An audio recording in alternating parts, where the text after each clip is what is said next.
প্রত্যেকটা দিনই প্রতিষ্ঠান ভালোভাবে চলুক, আমি সবার সহযোগিতায় ইনশাআল্লাহ থাকতে চাই। আপনাদের কাছে অনুরোধ, আমাদের মাওলানা মাহমুদ আপনাদেরই এলাকার সন্তান, আলহামদুলিল্লাহ সে বারবার আমার কাছে গেছে, আমার ছাত্র। ফখরুলও আমার সরাসরি ছাত্র, মাহমুদও আমার সরাসরি ছাত্র, এবং মাহমুদ আমার জিন্দিগির প্রথম খাদেম। আমি সোনাকান্দা মাদ্রাসায় যখন 2004 সালে সর্বপ্রথম চাকরিতে ঢুকছি, আমার জীবনের প্রথম চাকরি, প্রথম দিন প্রথম বেলা ভাত হোটেল থেকে কিনে আইনা, শ্রীকাইল বাজার থেকে হোটেল থেকে কিনে আমার জন্য প্রথম বেলা ভাত যে আমারে খাওয়াইছে কিনে আইনা, এ হলো এই মাহমুদ। হে আমার প্রথম খাদেম, আমায় এই জন্য আমি তাকেও ভীষণ আদর করি। আলহামদুলিল্লাহ মাদ্রাসাতুত তাকওয়া নামে ছেলেদের জন্য সে এখানে মাদ্রাসার কার্যক্রম শুরু করেছে। শ্রদ্ধাভাজন চেয়ারম্যান সাহেব, এলাকার মুরব্বী, সবার কাছে আমি অনুরোধ করব, এদিকে মেয়েরা পড়ুক, ওইদিকে ছেলেরা পড়ুক। ছেলে মেয়ে পড়লে ইনশাআল্লাহ এলাকায় আরো কোরআনের রং ধরবে। আগামী 5 বছর পরে দেখবেন আপনাদের এলাকায়, 10 বছর পরে দেখবেন আপনাদের এলাকায় অনেক ছেলে হাফেজে কোরআন হয়েছে। আপনাদের মেয়েরা সহি শুদ্ধ কোরআন পড়ছে, আপনাদের ঘরে ঘরে কোরআনের তালিম হবে, মেয়েরা দিন শিখবে, ছেলেরাও দিন শিখবে। এই জন্য আমি সবার কাছে অনুরোধ করলাম, আল্লাহ তাআলা যেন 2টা মাদ্রাসা, জাহেদা খাতুন মহিলা মাদ্রাসা, মাদ্রাসাতুত তাকওয়া ওইটা, এবং আশপাশের সবগুলো মাদ্রাসা আল্লাহ যেন কবুল করে। আজকের এই সুন্দর আয়োজনে আল্লাহ তাআলা যেন বরকত দান করে, আমিন। আজানটা শেষ হোক, এরপরেই দোয়া করছি, বরকত দান করেন।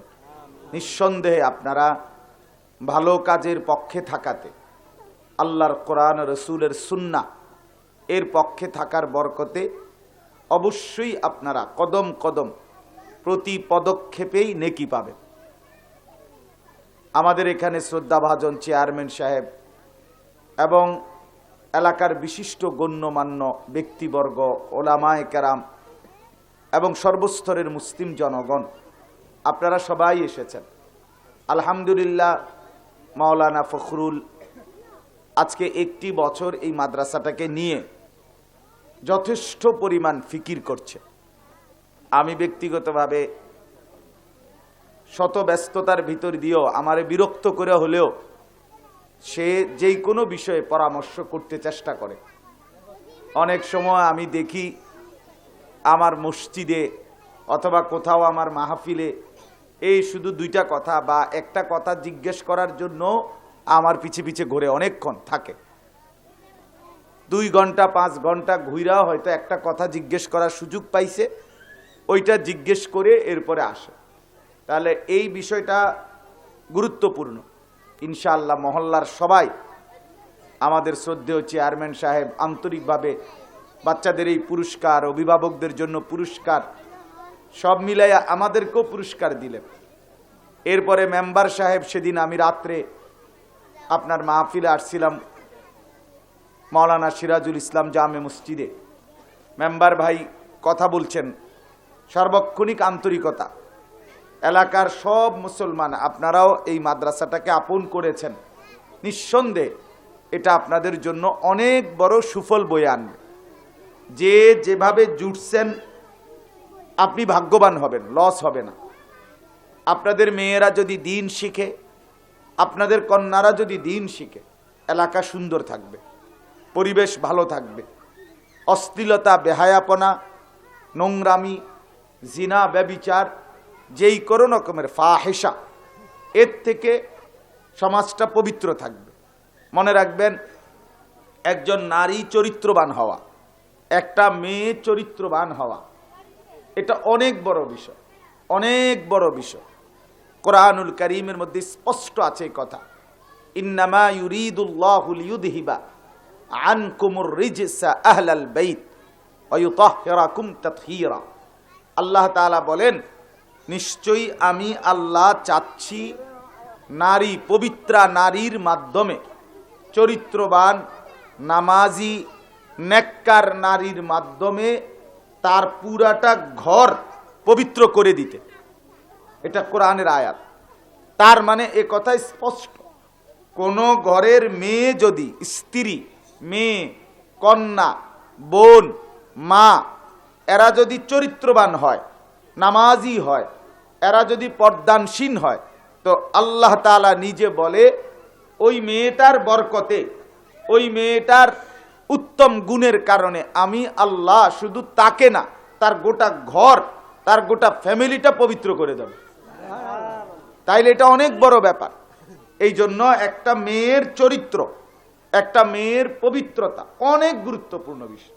একটা মেয়ে নষ্ট হওয়া, একটা মেয়ে চরিত্রহীন হওয়া, একটা মেয়ে অপবিত্রা হওয়া, যেই মহিলার পর্দা নাই, যেই মহিলার ইজ্জতের মূল্য নাই, যেই মহিলার সতীত্বের গুরুত্ব নাই, যে নারী বেহায়া, বেপর্দা, বাজারে ঘোরা, মার্কেটে ঘোরা, রাস্তাঘাটে ঘোরা, নিজের শরীর যৌবন দেখানো, এটাকে যে নিজে পছন্দ মনে করে, তার চাইতে নিকৃষ্ট মানুষ আর কেউ হইতে পারে না।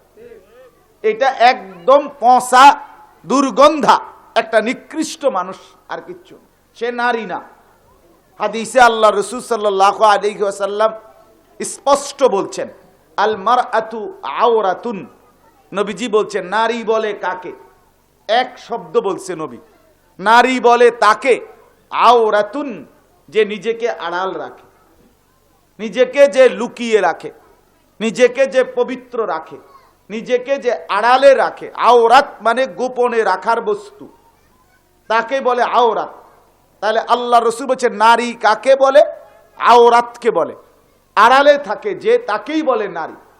তাহলে এই কথার দ্বারা স্পষ্ট বেপর্দা নারী এটা কোনো নারী না, এটা প্লাস্টিক, সোজা হিসাব, এটা ফালতু, এটা ফালতু, এটা উপভোগের পণ্য, এটা মানুষের মনোরঞ্জনের। অর্থাৎ অসংখ্য যুবক, অসংখ্য বেহায়া পুরুষ তাকে দেখবে, উপভোগ করবে, তার শরীর যৌবন প্রদর্শন করবে, এটার নাম, এটা একটা অন্য পণ্য। কিন্তু নারী বলে কাকে, মহিলা বলে কাকে, মেয়ে বলে কাকে, পর্দায় থাকে যে, নিজেকে আড়াল করে রাখে যে, যার অস্তিত্বের ভিতরে সত্তাগত। এইখানে প্রথম পুরস্কার দিছিলাম আমরা একটা মেয়েকে, এই মাত্র, ও কাকে যেন প্রথম পুরস্কার দিলাম, হ্যাঁ, এই মেয়েটা ওইখান থেকে এখানে আসতে অনেক অস্বস্তি করে, আস্তে আস্তে একটু একটু করে করে আইছে। আপনারা খেয়াল, আমি খেয়াল করছি, এরে বলে নারী, এরে বলে মেয়ে। অর্থাৎ সে বুঝে আমি মেয়ে, আমি কন্যা, আমি পুরুষের মতো না, দফাদফি ফালাফালি করা, এরে নারী বলে না। এই অস্তিত্বে আল্লাহ প্রদত্ত এই মেয়ে অবুঝ। তার মানে সৃষ্টিকর্তা নারীর সত্তার ভিতরে, মেয়ের অস্তিত্বের ভিতরে পর্দা দিয়ে রাখছেন। তাকে লজ্জা স্বভাবগতভাবে দিছিলেন আল্লাহ।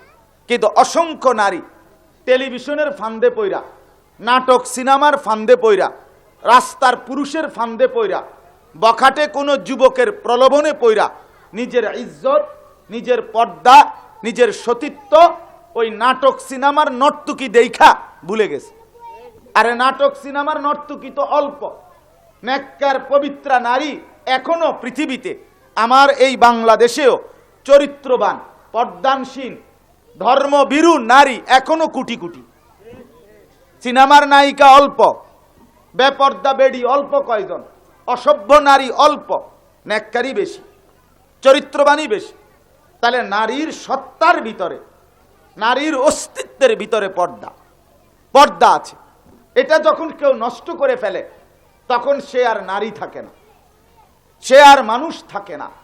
এজন্য মা বোনদের কাছে অনুরোধ, আপনারা আপনাদের মেয়েদেরকে, একটা মেয়েকেও, একটাকেও আপনারা আল্লাহর কোরআন, রসুলের সুন্নাত থেকে বঞ্চিত করবেন না। আপনাদের কাছে অনুরোধ, মা, আপনার মেয়েটাকে মাহরুম করবেন না, আপনার মেয়েটাকে নষ্ট করবেন না, আপনার মেয়েটাকে বঞ্চিত করবেন না। বরং ছোট্টবেলায় প্রত্যেকটা মেয়েকে আপনারা দিন শিখান, আপনারা দিন শিখান। ইনশাআল্লাহ এই মেয়ের দোয়ার বরকতে, এই মেয়ের চরিত্রের বরকতে, এই মেয়ের কোরআন পড়ার বরকতে, এই মেয়ের সুন্দরভাবে নামাজ পড়ার বরকতে আল্লাহ তাআলা পুরো ফ্যামিলি সুন্দর করে দিন। আমি একটা ছোট্ট উদাহরণ বলি।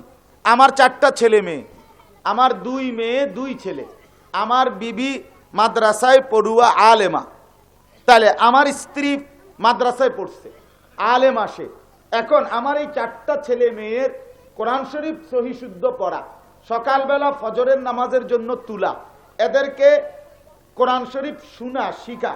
আমার ছেলেটা হাফেজ হইছে, এই আমার ছেলে হাফেজ হওয়ার পিছনে আপনার তার মাদ্রাসার উস্তাদ যেমন তার পুরা কোরআন শরীফ মুখস্থ শুনছে, পূর্ণ 30 পারা কোরআন শরীফ মুখস্থ, এক পারা করে পৃষ্ঠায় পৃষ্ঠায় আমার বিবিও শুনছে বাসায়। তাহলে এটা কিভাবে সম্ভব হইল? মহিলাটা বিবি মাদ্রাসায় পড়ছে, বরকতে আজকে 4টা ছেলে মেয়ের, আমি চরকির মতো দৌড়াই, আমার সাথে কেউ 2টা দিন হাইটটা চান, আপনি মাথা ঘুরে উঠবো আপনার আমার দৌড় দেখলে। কথা বহু মানুষ, বহু ভাই নিয়ত করে আসছে আমার সাথে 3 দিন থাকবো, 4 দিন থাকবো, 2 দিনের দিন জায়গা, এই দৌড়াইয়া কুলান যাইত না এবার আল্লাহ। কথা বুঝেন নাই? তাইলে আমি এটা বুঝাইতে চাইতেছি, আমি চরকির মতো দৌড়াই, কিন্তু আমার সংসারের এই বাচ্চাগুলোকে নামাজে পাঠানো, এই বাচ্চাগুলোকে চরিত্রের দিকে খেয়াল রাখা, কোরআন শরীফ সহি শুদ্ধ পড়ানো, সকালবেলা নামাজে উঠানো, এটা পুরা ওই মহিলা স্ত্রী আমার বিবি সে পালন করছে। তাহলে ওই যে আল্লাহ বললেন নারী যদি চরিত্রবান হয়, নেককার হয়, পবিত্র হয়, তাহলে গোটা ফ্যামিলি কি হয়ে যাবে? পবিত্র হবে। এটা হলো কি না বলেন? এটাই বুঝাইতে চাইলাম, আমি লম্বা করতে চাই না, সময় নাই। এই জন্য মা বোনদের কাছে, বাবারা যারা আসছেন, আপনারা আপনাদের মেয়েকে, আপনাদের বোনকে, আপনাদের কন্যাকে আপনারা কোনোভাবেই আল্লাহর কোরআন থেকে বঞ্চিত করবেন না। কোরআন শিখান, দিন শিখান, সেজদা শিখান, পর্দা শিখান, তাইলে দুনিয়াও লাভবান হবে, আখিরাতও লাভবান হবে, সমাজও নিরাপদ থাকবে। যে নারী বেপর্দা সে শুধু নিজের ক্ষতি করে না, সে পুরা সমাজের শত শত যুবকের আখলাক, চরিত্র, আখিরাত সব নষ্ট করে দেয়, নষ্ট করে দেয়। একটা মেয়ে বেপর্দাকে দেখে যদি 100টা ছেলে ওই বেপর্দা মেয়েটাকে দেখে, তো আল্লাহর কসম, আমার শেখ আল্লামা মুফতি মুশতাকুন নবী কাসিমি হুজুর বলছেন, ওই 100টা যুবক এই বেপর্দা মেয়েকে নিয়ে যত কল্পনা করছে, যতবার দেখছে, সমস্ত যুবকের সমস্ত গুনার সমান গুনাহ ওই অসভ্য মেয়ের গান্দের উপরেও পড়বে, তার পিঠেও পড়বে, পিঠা সমান সমান, কোনো সন্দেহ নাই। এই জন্য আমি অনুরোধ করব, নিজের মেয়েকে পর্দায় রাখেন, নিজের স্ত্রীকে পর্দায় রাখেন, নিজের বোনকে পর্দায় রাখেন, নিজের বাচ্চাকে কোরআন শিখান।